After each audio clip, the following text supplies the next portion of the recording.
Hello everyone and welcome to Beyond COVID, the new podcast from Compassion in Politics, where we try to take a step back from the horror and heartbreak of the current crisis to ask, what are we learning from it about how we all live?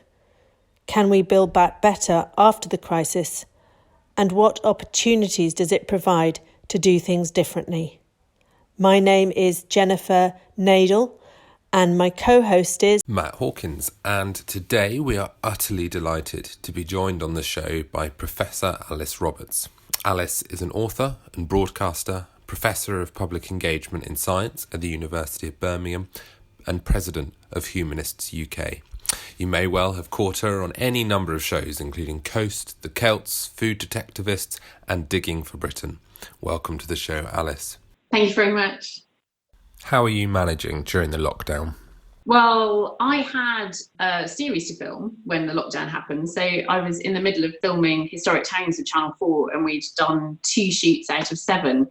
And it was a Monday morning. I was in London, and this completely surreal day where I found myself filming in the Wellcome Trust with a geneticist colleague and friend, Pooja Swali from the Crick Institute. And we were looking through historical documents relating to the restoration period, and specifically looking at the bills of mortality for 1665, which showed this massive increase in mortality through the summer up to about September from, of course, the Great Plague. And it was such a surreal experience to be there looking at the records of that mortality piling up in London in 1665, whilst we were on the verge of a global pandemic ourselves. And at the end of that day's filming, Boris Johnson came out and said no unnecessary travel. And that was the point at which I thought, it's time to stop filming. Alice, just picking up for a moment on the Black Death, which you mentioned just there. What can we learn from historical precedents like the plague? What can we learn from history about this current pandemic? One of the documents that we were looking at alongside the bills of mortality was an amazing book called Loimologia, which was written by a physician called Nathaniel Hodges, who actually stayed in London during the plague. And he's an amazing character. And his book is a journal about what was happening and how the plague was affecting London. But it's also very personal as well. So he tells us about how he was dealing with the plague himself, how he was still visiting patients, how he was trying to protect himself.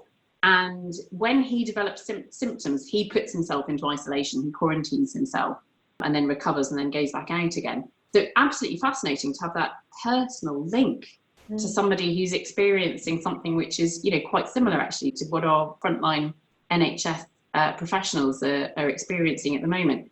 He also, he talks about the fact that a lot of people flee London at that time. So he says, this is a disease which is very much affecting one sector of society and not another. Although we have this kind of idea that diseases don't choose, that in some way they're levelling. Well, they're not levelling, because socially you have the means to either cope better or to cope worse with these diseases. And so we're actually still seeing that, and that's quite shocking, I think. Centuries on, we still see that this is a time when really inequality in society is totally thrown into relief. What Nathaniel Hodges says is that rich people are fleeing London. They're going off to their homes in the countryside. They're removing themselves from the slums. They're removing themselves from the density of population where this disease spreads most quickly. And what he also says is that a lot of physicians flee. Thank goodness our physicians aren't fleeing. They're in the NHS and working so bravely. And the other thing he says is that it's a time when the quacks really come out of the woodwork, and we get a lot of ideas about quack remedies for the plague. And he really kind of rails against that. He says we know how to contain this thing. We know that quarantine works.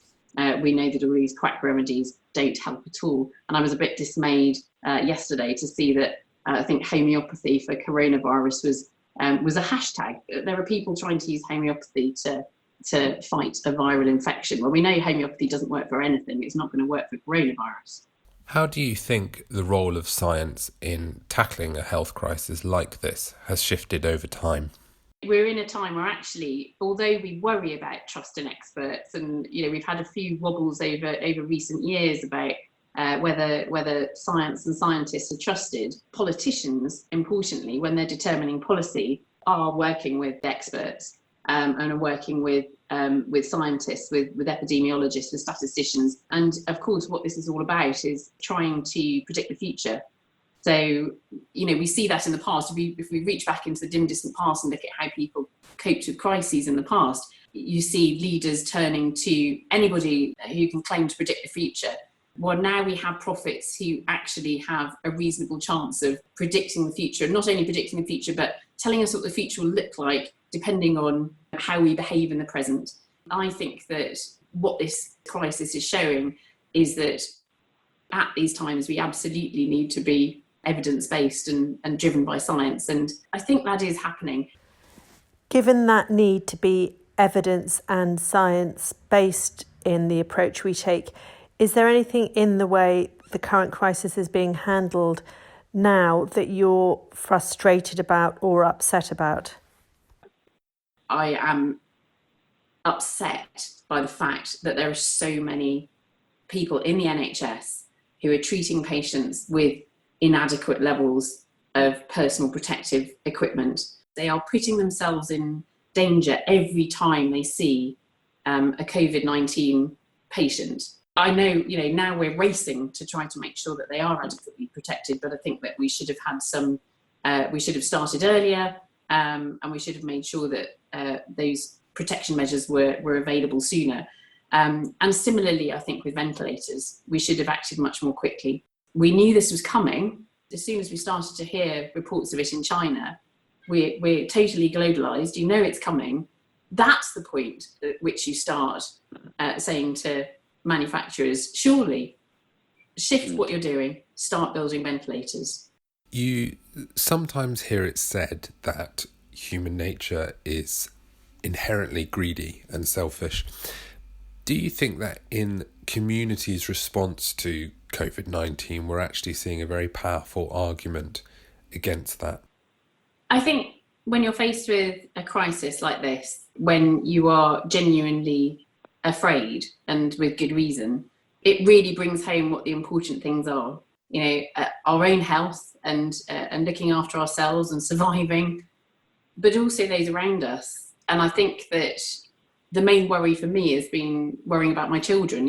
We're very, very concerned about others. We're a social species, and then it starts to build beyond that, and you're worried about everybody. You're worried about your community. You look at the statistics, that each one of those deaths is a tragedy in a family. And I think that what this does is really bring it home that we all need to look after each other, that all humans are equal, and that we should be working to make sure that the benefits of our society are spread as equally as possible, and that at a time like this, people are protected as equally as they possibly can be. I think the stories of people coming together and the kindnesses that are being exhibited during this pandemic they're wonderful, and for me, they really are about what it is to be human. I am getting up every morning and doing Joe Wicks with my kids, and Joe Wicks is the nation's PE teacher. He's putting these videos out every single day live. He's interested in everybody's physical health and mental health, and he's donating all of his advertising revenue to the NHS. This is bringing out the best in people. It really is bringing out the best of people. How optimistic are you that we can hang on to that best once the immediacy of this crisis passes? I think that, sometimes I find myself quite depressed about this pandemic that we're experiencing. I think a lot of people feel that way. I think a lot of people feel a great sense of sadness, and there is a huge sense of sadness. We're witnessing a huge threat to societies around the world, and we are going to experience an awful lot of mortality that is over and above what we normally experience. I think there's that intense feeling of sadness that comes along with this, but somewhere there's a glimmer of optimism and a glimmer of hope. And I think that for me, that is around what we can learn about politics and society during this time. And I think that one of the things which is so sharply thrown into contrast is the inequality in our society and the deep, deep unfairness in our society. And I think if we emerge at the other side of this saying we have to fix that thing, we have to fix this thing that by the quirk of your birth, you have much better or worse life chances than the next person. It's not acceptable. It's a very, very deep unfairness within our societies, and we need to fix that. I think there's also some quite interesting work going on in terms of the economies and how we manage global economies, how we manage economies on a national scale and on the scale of cities. But also what this crisis has really done is really brought into question that idea of an economy which is all about growth. We've got to make it work for us. It's a bit like science. Science doesn't have any morals of its own. It doesn't have any ethics of its own.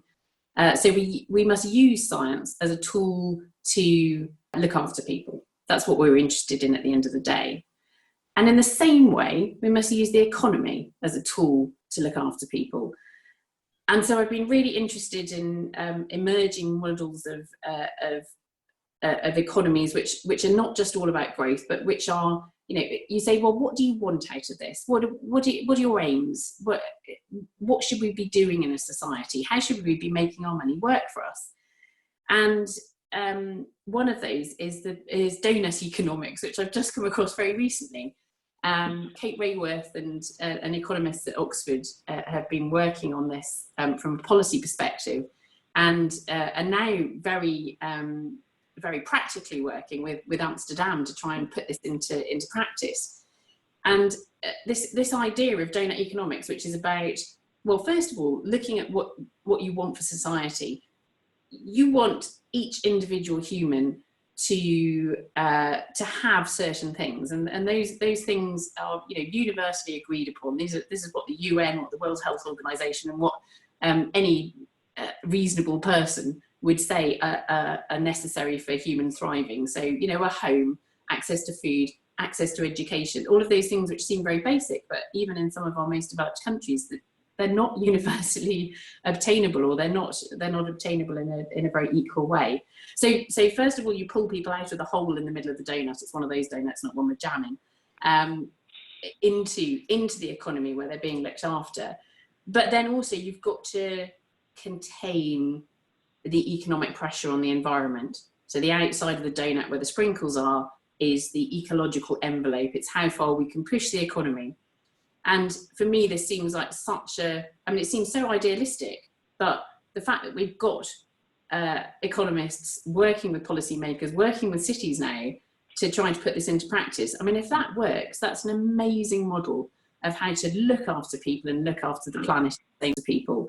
Slight change of focus now, Alice. What's the one thing that you are struggling with most during the lockdown? I think sadness, actually. I think that early on in the lockdown, I was struggling with choices, or pre-lockdown. I mean, I've kind of been wanting to lock down since January.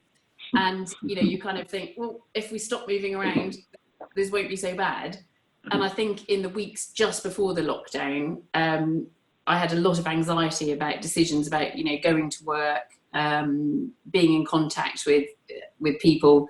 I didn't know, I could be infected, I could be spreading it to other people. The thing which I still find, totally overwhelming at times, the sadness and the rising mortality day on day. And, at each of those deaths is not just a number. That is somebody's mother, father, brother, sister, spouse. And do you have any little comforts that you're finding help you to deal with some of that sadness and stress? I've been playing this amazing game with my children called Ori and the Blind Forest, which is just a very, very beautiful platform game. And we love playing it together, and we take turns playing it. So I don't know whether I should feel guilty about that. It's great fun, and it's something we can all do together and have a great laugh doing it as well. Although it's very frustrating when you keep falling into the lava. And a very big thank you to Professor Alice Roberts for talking to us about life beyond COVID. And next time, We'll be talking to Professor Michael West, who is an expert on leadership in the NHS. He'll be talking to us about the difficulties faced by those on the COVID front line, how compassion can save both lives and money, as well as how to create a more robust health service going forward. I have to say it's a deeply moving and inspirational episode. I found myself tearing up while recording it, so I hope that you will join us. Beyond COVID is part of the Real Agenda Network, produced by Kitty Horlick and brought to you by Compassion in Politics. We would love to hear from you, so if you have any comments or questions, find us online at compassioninpolitics.com or find us as Compassion in Politics on Twitter. And of course, we'd also love you to subscribe and spread the word about the podcast. You can find us on Apple, Spotify, or any of your other favourite podcast providers by searching for Compassion in Politics. Look forward to being with you next time.